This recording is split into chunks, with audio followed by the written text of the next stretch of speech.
My thoughts on Monique and her All right, son's let's see if I dilemma. can shed some light on this and put some things in perspective. I like to speak on this Monique and her son's relationship. I want to speak from the standpoint of being a mother, as well a young teenage mother that didn't have the best supportive upbringing of loving mother and father parenting as I was coming up as an adult. I like to bring light to what it's like to be pregnant at 16, to feel like an orphan prior to that, and to not really have any real experience or guidance as far as what parenting looks like. So, as always, I have been very accountable and apologized to my children in regards to what they've experienced with me as their mother. I would like to say all three of my children have a different experience of what I am as a mother. And along the way, I have grown tremendously and been very accepting of my children's version of what I was like as a young parent. There's several things I want to touch on. My son mentioned that I remind him of Monique in a lot of ways. And at first, when he asked me, he said, "Mom, do you know who you remind me of?" I said, Maya Angelou. Yeah, I took the high bar. But when he said I reminded him of Monique, I could relate. I can relate to a lot of the childhood traumas, being aggressive because I've had to defend my life in every aspect. I can relate to being abused as a child continuously, and to think that that was the norm. I could relate to being an adult, not knowing how to handle emotional intelligence and responding from that hurt child that never grew up. But I would say this. First thing I would like to say, like I said, I acknowledge my children's experience with me. We can all say we did the best we could do, but relationships are twofold. You know, it takes two people to maintain any relationship. So I own the experience that my children had. I can't undo what's been done. But in the future, or where I'm at now in the present, is that I leave that venue or that space for my children to communicate with me however they feel. I have a child, my youngest daughter. We're not on the best of terms right now. But I will tell you that I've gotten past my pride. I've gotten past my ego.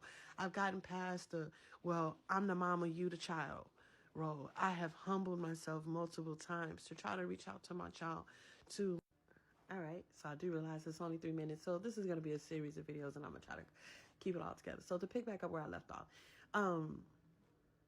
I am in a space to where I leave the door open of communication. And relationships are two-way. It takes to both people in order to make a relationship work. I have extended the olive branch to say, I love you, I love you, I love you at any point.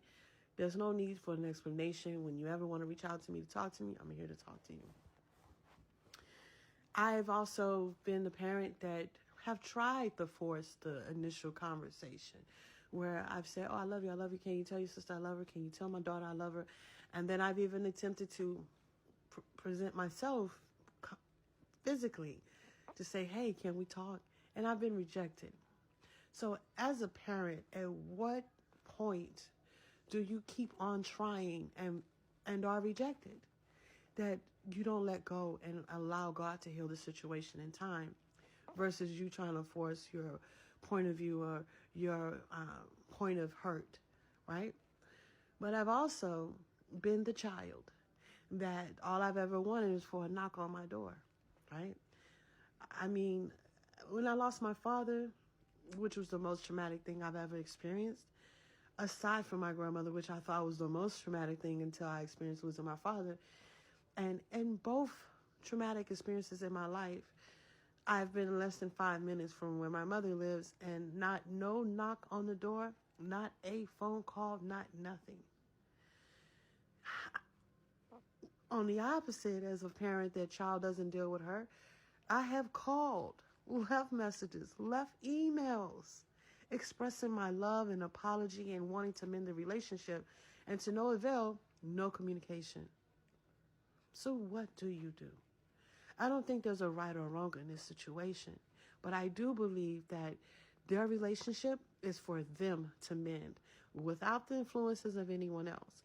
I don't blame anyone else. I don't hold anyone else responsible for mending my relationship with my children, nor do I think anyone should have an input on how the communication should start.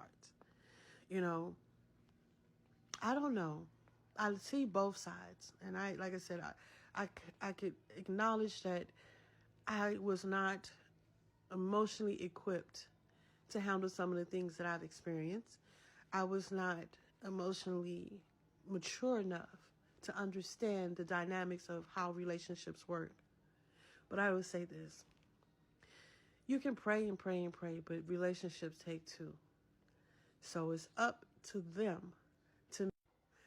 Okay, last video. You know, you guys, this is my first time doing this, so that's okay. So to pick up where I left off, all I'm saying is that we really need to get to a space of recreating a new life and a new relationship that we want with the people that we love. That's it. That's all. You can leave openness to allow people to discuss and share with you where their brokenness comes from, to vent, to express their point of discontentment. But living in the past that can't be undone doesn't set way for a future. So with love, I would like to say collectively, choose who you want to be in relationships with. And mothers, you should be accountable for yourself and for your children. And either way, if it's disrespected or disrespect on either party, it is your ultimate responsibility to protect your peace. So with that, I'll leave you guys with my last sentiments. Live in love, choose love, and be what you want to feel and see.